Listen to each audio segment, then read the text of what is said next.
ರಸ್ತೆ ಬದಿ ನಿಂತಿದ್ದ ಲಾರಿಗೆ ಹಿಂಬದಿಯಿಂದ ಬಂದ ಕ್ಯಾಂಟರ್ ಡಿಕ್ಕಿ ಹೊಡೆದ ಪರಿಣಾಮ 2 ವಾಹನಗಳು ಜಖಂಗೊಂಡಿರುವ ಘಟನೆ ಚಿಂತಾಮಣಿಯಲ್ಲಿ ನಡೆದಿದೆ.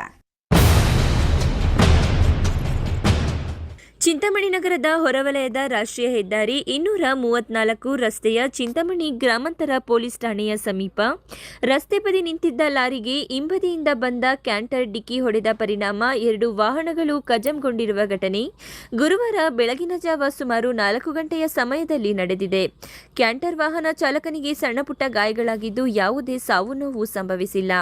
ಆಲೂಗಡ್ಡೆ ತುಂಬಿಸಿಕೊಂಡು ಆಗ್ರಾದಿಂದ ಬಂದ ಲಾರಿ ಚಿಂತಾಮಣಿ ನಗರದ ಎಪಿಎಂಸಿ ಮಾರುಕಟ್ಟೆಯ ಬಳಿ ಅನ್ಲೋಡ್ ಮಾಡಲು ಬರುತ್ತಿದ್ದಾಗ ಬೆಳಗಿನ ಜಾವ ಸುಮಾರು 4 ಗಂಟೆಯ ಸಮಯದಲ್ಲಿ ಚಿಂತಾಮಣಿ ಗ್ರಾಮಾಂತರ ಪೊಲೀಸ್ ಠಾಣೆಯ ಸಮೀಪದ ರಸ್ತೆಯ ಬದಿಯಲ್ಲಿ ಲಾರಿ ನಿಲ್ಲಿಸಿ ಚಾಲಕ ಶೌಚಕ್ಕೆ ಹೋಗಿದ್ದಾನೆ. ಅದೇ ಸಮಯಕ್ಕೆ ತುಮಕೂರಿನಿಂದ ಕೋಳಿ ಫೀಡ್ ತುಂಬಿಸಿಕೊಂಡು ಕೋಲಾರ ಜಿಲ್ಲೆಯ ಮುಳಬಾಗಿಲು ಕಡೆ ಹೊರಟಿದ್ದ ಕ್ಯಾಂಟರ್ ವಾಹನ ಚಾಲಕ ಸಾದಿಕ್ ಎಂಬಾತ ವಾಹನವನ್ನ ಅತಿವೇಗ ಮತ್ತು ಅಜಾರೂಕತೆಯಿಂದ ಚಾಲನೆ ಮಾಡಿಕೊಂಡು ಬಂದು ರಸ್ತೆಯ ಎಡಬದಿಯಲ್ಲಿ ನಿಲ್ಲಿಸಿದ್ದ ಲಾರಿಯ ಹಿಂಭಾಗಕ್ಕೆ ಡಿಕ್ಕಿ ಹೊಡೆದಿದ್ದಾನೆ. ಕ್ಯಾಂಟರ್ ಡಿಕ್ಕಿಯ ರಭಸಕ್ಕೆ ಲಾರಿ ರಸ್ತೆ ಬದಿಯಿಂದ ಪಕ್ಕದ ಗುಂಡಿಗೆ ಇಳಿದಿದೆ. ಲಾರಿಯ ಹಿಂಭಾಗದ ಬಲಭಾಗ ಸಂಪೂರ್ಣ ಜಖಂಗೊಂಡಿದೆ. ಇನ್ನು ಲಾರಿಯ ಹಿಂಬದಿಗೆ ಕ್ಯಾಂಟರ್ ವಾಹನ ಡಿಕ್ಕಿ ಹೊಡೆದ ಪರಿಣಾಮ ಕ್ಯಾಂಟರ್ ವಾಹನ ಸಹ ಸಂಪೂರ್ಣ ಕಜಂಗೊಂಡಿದ್ದು ಚಾಲಕ ಸಾದಿಕ್ ಮಾತ್ರ ಪ್ರಾಣಾಪಾಯದಿಂದ ಪಾರಾಗಿದ್ದಾನೆ.